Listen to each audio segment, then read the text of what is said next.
welcome to Grow TV. I'm Stacy. And I'm Steve. Steve, if we had our own homemade time machine, where would you go? Easy. I'd go to ancient eras and tell them about future stuff so they think I'm the smartest person that ever lived. Wow, you thought about this before, huh? Maybe a bit. Okay. Well, rev that time machine up because we're about to play a game called Era Explorers. I'll give you clues about an era in the past, and you can name that era. Okay, cool. But I'm not gonna get messy, right? This is a brand new shirt. I don't really think so. Whoa. This is cool. Is this a clue? It looks like some type of theater. Yep, this era was the time of Shakespeare. People went to the theater to escape the tough times people faced in this era. But if the play didn't go well, then... Whoa! What?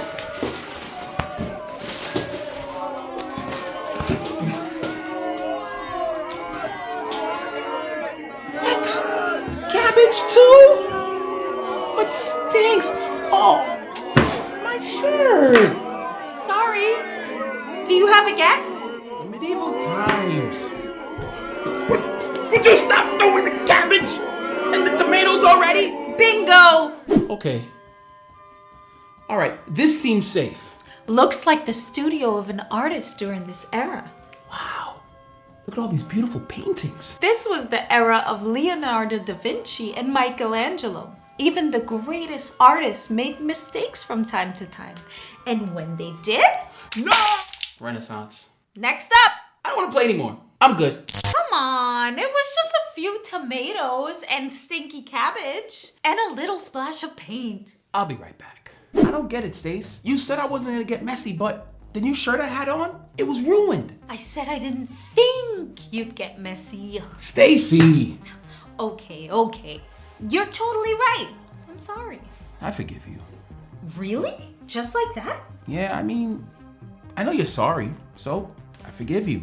And you know what? Thinking about a mad Renaissance painter throwing paint around, it was kind of funny. Wow, Steve. Forgiving me just like that?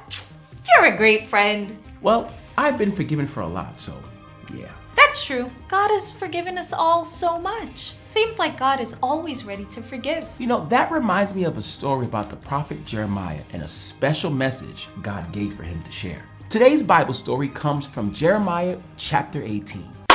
Jeremiah was a prophet, someone chosen by God to deliver important messages. What's cool about him is that he was called before he was even born. That's sort of time travel-y, right? But wait, why would God call him before he was born? Well, maybe because God knows a little something about eras before they even happen. It wasn't the greatest era for the Israelites. Jeremiah is sometimes called the weeping prophet because he deeply cared about his people and felt heartbroken when they ignored God's messages, which was what they were doing. He also knew that if he kept making bad choices, there would be serious consequences. Not a great era at all. One day, God sent Jeremiah to the potter's house for a very unique lesson. Potters shape clay, right? Like into things like bowls or jars? Or pots. Oh, potter. Got it. Jeremiah went to the potter's house and watched the potter work on a clay pot. The potter noticed the pot wasn't turning out right, so he took the clay and shaped it into something new. Whoa, you can do that? I thought if clay got messed up, it was done for. Nope, it wasn't. Not at all. But it could be made into something new. Then God gave Jeremiah a message. Jeremiah 18:5-6 says, "Then the word of the Lord came to me. He said, 'Can I not do with you, Israel, as this potter does?' declared the Lord. 'Like clay in the hand of the potter, so are you in my hand, Israel.'" So God was comparing the clay to them. Right. If they kept doing harmful things, hurting others, and turning away from God, there would be consequences. Misshapen clay. But if they decide to make better choices, Then God would forgive them and help them. Jeremiah 18 says, "And if that nation I warned repents of its evil, then I will relent and not inflict on it the disaster I had planned." so God is like the potter, ready to reshape our lives and give us second chances. Exactly. And this is the story that is true for us today. Sometimes we make our mistakes or hurt others, or ruin our new friend's shirt with stinky cabbages. You forgave me for that. But God is always ready to forgive us and help us as long as we're willing to admit our mistakes and try to do better. That's because God takes the time to forgive. Just like the clay on the potter's wheel in the story, we can make decisions that make our lives feel pretty misshapen. Yes, and when we make decisions that hurt ourselves or others or God, it's easy to feel like it can't be fixed. Expired, like old milk. But it isn't true.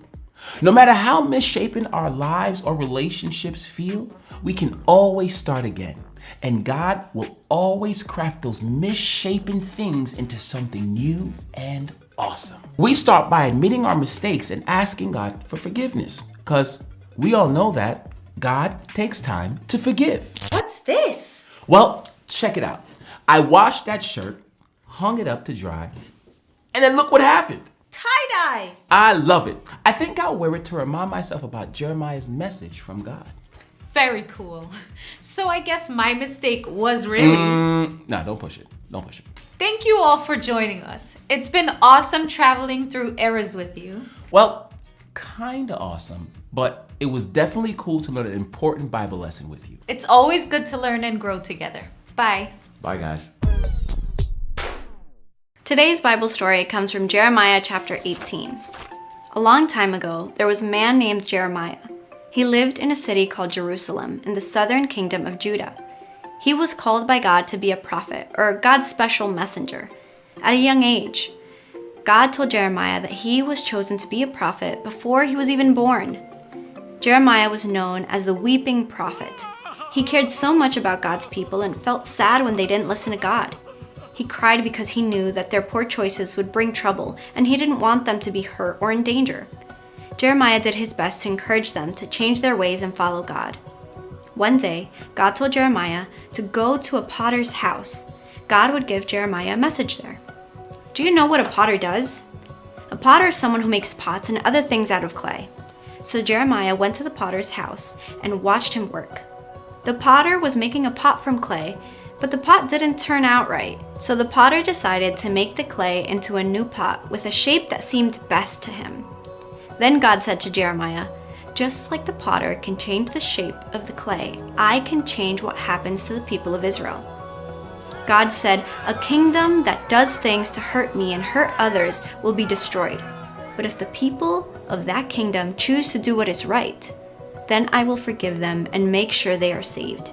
God also said that even though good things were planned for a kingdom, if the people of that kingdom turned from God and filled their hearts with sin, then those good plans could be taken away. Jeremiah told the people what he saw and what God said. He wanted them to understand that God is like the potter. God will forgive them if they turn back to God after making mistakes.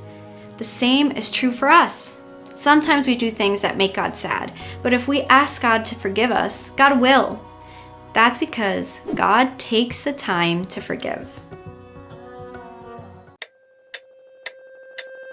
No matter where I am, I'm in the palm of your hand. You hold all things together and you always have a plan.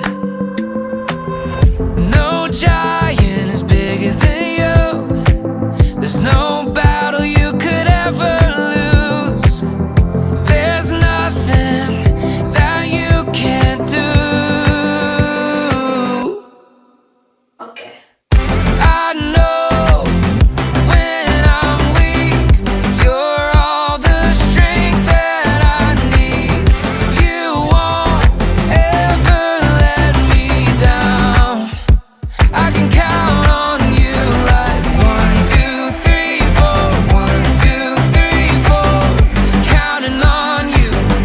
It's as easy as 1, 2, 3, 4. 1, 2, 3, 4. I'm counting on you for everything and more. Nothing's impossible when you are in control. Your power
for.